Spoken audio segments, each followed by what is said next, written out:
में जिस तरीके से लगातार खुदाई के बाद शिकायतें आती थी सड़क को लेकर के, उस पर किस दिशा में नया प्रयास किया जा रहा है?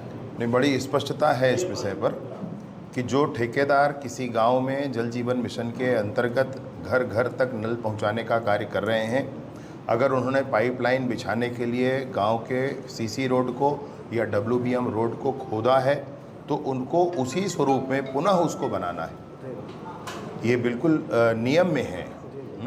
तो गांव में भी ये जागरूकता होनी चाहिए, गांव वालों को भी अपनी चिंता करनी चाहिए कि भाई जिसने बार किया है उसको करना है, ठीक करना है। तो ये जिम्मेवारी है ठेकेदारों की, और ये उनके साथ अनुबंध में विभाग के साथ जो उन्होंने अनुबंध किया है ये उसमें भी प्रावधानित है, उसमें भी संशय नहीं। इसलिए गांव में जितने भी सीसी रोड टूटे हैं, फोड़ा गया है, काटा गया है पाइप लगाने के लिए, उसको बनाना है। कई जगह देखा भी गया है कि काम तो शुरू हुआ है लेकिन काफ़ी धीमी गति से चल रहा है। कहीं पाइप खींची गई तो पानी निकल नहीं पा रहा है, टंकी बन गई तो पाइप नहीं निकला है। ऐसे जो लेट लतीफ काम जो चल रहा है उस पर भी पिछले कांग्रेस की सरकार के, भूपेश बघेल जी की सरकार के भ्रष्टाचार का दंश ये योजना झेल रही है। आज तक संभालते संभालते भी बहुत समय लगा है।